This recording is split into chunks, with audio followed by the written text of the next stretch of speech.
Hello, everybody, and welcome to Penguins to Go, your daily dose of Pittsburgh Penguins news and analysis. You can find us on YouTube at Inside the Penguins or anywhere you get your podcasts from. I'm your host, Nick Brlansky, and this is a new thing we're doing for the Tip of the Ice-Burgh podcast feed, anywhere you get your podcasts from. New episodes should come out of this show every Tuesday, Wednesday, and Friday if I can stick to a schedule, but just to let you know, they will be 10 to 15 minutes, bite-sized information pieces about the Pittsburgh Penguins, more up-to-date news, more up-to-date analysis, and we're going to start it off with this show talking about Jake Guentzel. Everybody loves Jake Guentzel. How can you not love Jake Guentzel as a Pittsburgh Penguins fan? He has given fans basically nothing to be upset about in his entire 5 years with the organization. I mean, he was a key piece right from the get-go. And he is, to this day, one of the most underrated goal scorers in the entirety of the National Hockey League. So not just the Pittsburgh Penguins, the entirety of the National Hockey League, which is why it's weird for me to say this, but his talent is being wasted right now. I know what you might be saying, Nick. I mean, he scored 24 points in 21 games. He's over a point per game. He's second on the team in goals with 12. He hits empty netters like it's nobody's business. He's playing on the Penguins' top forward line with Crosby and with Rakell. So how exactly is his talent being wasted? Well, I think it's being wasted because you look at a lot of the premier goal scorers in the National Hockey League. Connor McDavid, Alex Ovechkin, Nikita Kucherov. When are they scoring a lot of their goals? Look at last season. Prime example, Chris Kreider was one of the top goal scorers in the league, scored 50 goals. A large reason was because he had 25 plus on the man advantage. Now, the Pittsburgh Penguins power play is questionable at best this season. And it's mind-numbing. It's something that we've talked about a lot. Everybody on InsideThePenguins.com has talked about ad nauseum this power play unit and their lack of efficiency. Jake Guentzel is not absolved from that, but I also don't think that Jake Guentzel is being put in the proper position to succeed on the man advantage. Now, the Penguins power play overall, 28th in the National Hockey League at 16.7% success rate. A lot of people are saying, oh, maybe you switch the personnel, you do something small, you put Rakell out there for Brian Rust. But when you look at the way the Penguins run their power play, that position is just a trigger man. You're not going to change very much for a power play that doesn't shoot the puck very often by changing out the trigger man that barely touches the puck in the first place. The problem is the entire scheme is predicated on really amazing passes from Chris Letang when he's healthy and out there, Evgeny Malkin, and Sidney Crosby.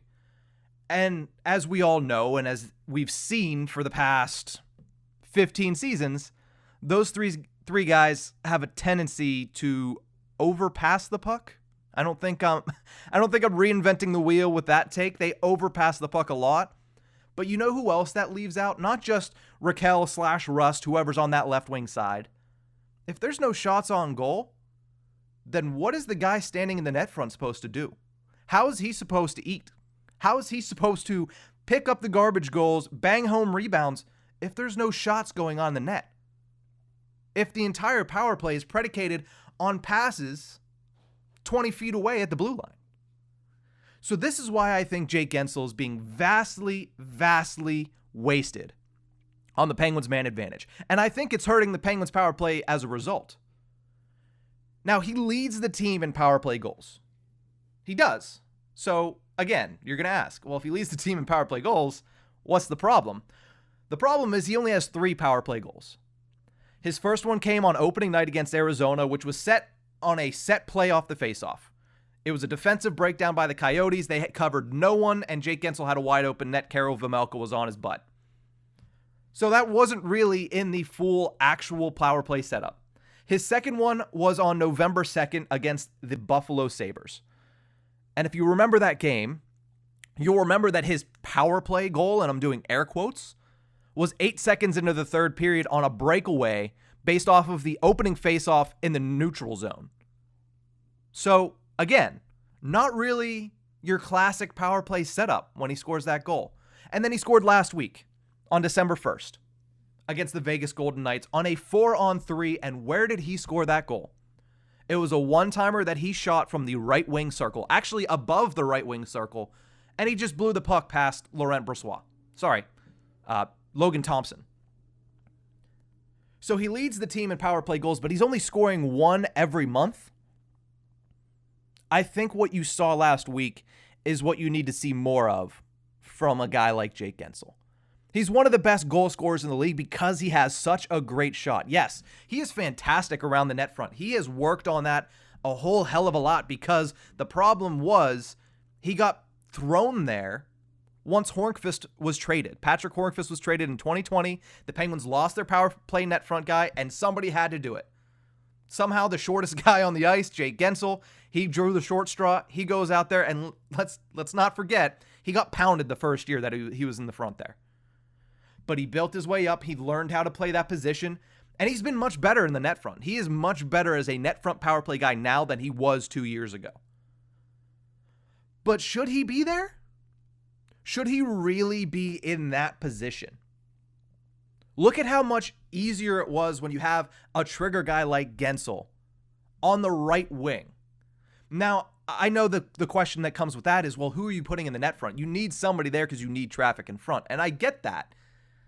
And I understand that Sidney Crosby has a broken jaw in the past from being in front of the net and taking a shot. But that was from Brooks Orpik. But Sidney Crosby should be the guy in the net front. Everybody always remembers all of his deflection goals, how crazy he is with the puck. Everybody remembers the pictures of him jumping over pucks that are 3 feet off the ice. The dude's a freak athlete. The dude is one of the best players in the National Hockey League right now in its history. What is so wrong with having him play the net front? And it doesn't even have to be this just set in stone thing. That's something else I think is an issue with this power play. The whole unit doesn't move. If you don't have the puck on the Penguins power play, you're not really moving all that much. Players are stagnant. Players are waiting around to get the puck, and then they get it, and it's like, oh, the batteries are reconnected. And then with that and the overpassing, it leaves Guentzel useless in front of the net. They need to be moving a lot more. So the answer is not personnel. Although I do like Rickard Rakell up there over a guy like Brian Rust. I think they're both very talented. Both have really good shots. But I like Rickard Rakell out there just because I like the telepathy he and Sidney Crosby have. But it doesn't matter what the personnel is. Jeff Petrie and Chris Letang, if he's healthy, if you do the 2 defensemen, whatever. If you do 1 defenseman, it's Rakell. You do 1 defenseman, it's Rust. It doesn't make a difference. The Penguins' power play is too good to be this bad. And part of that is Jake Guentzel. You want to say Jake Guentzel is going to go for 50 goals? I want to say that. A lot of people around Penguins fandom want to say that Jake Guentzel is going to be a 50-goal scorer this year. You can feel it. And listen, 12 goals in 21 games is no joke. That's a pace of 48 goals. So yeah, he is on pace for that. But you know what would push him over that? You know what would maybe push 55?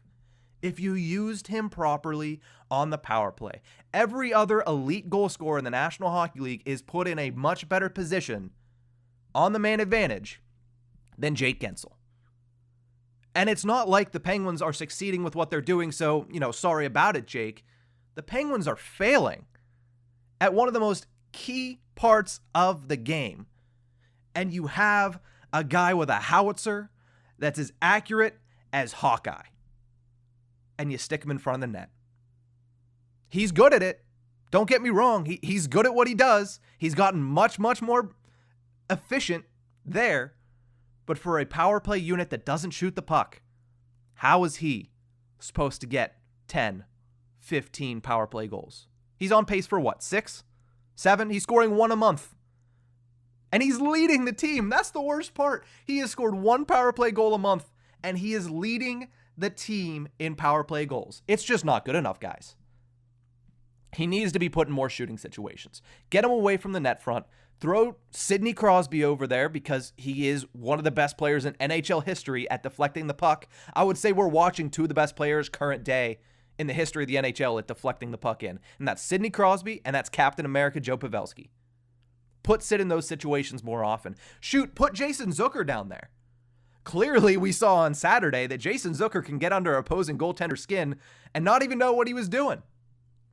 So maybe you try that. Maybe you do switch the personnel around a little bit.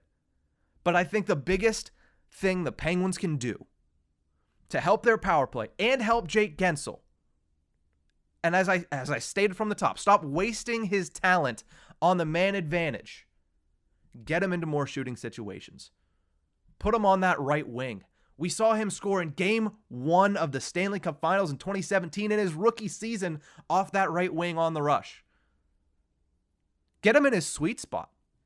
Find a sweet spot for him. I mean, does anybody know the sweet spot for Jake Guentzel? No, because he scores from everywhere. But if you look at some of the set plays at 5-on-5, who's the player always going to the right-hand circle? The right face-off dot? That's Jake Guentzel. Maybe that is his sweet spot, and maybe that's where the Penguins need to put him on the man advantage. That's going to do it for this quick edition of Penguins to Go. We hope you enjoyed the first edition of Penguins to Go, your daily dose of Pittsburgh Penguins news and analysis. Find us on YouTube at Inside the Penguins or anywhere you get your podcast. We'll be back tomorrow with a new episode of Penguins to Go following the Penguins matchup tonight against the Columbus Blue Jackets at 7 o'clock Eastern. We'll be back then. Have a great day, Pens fans.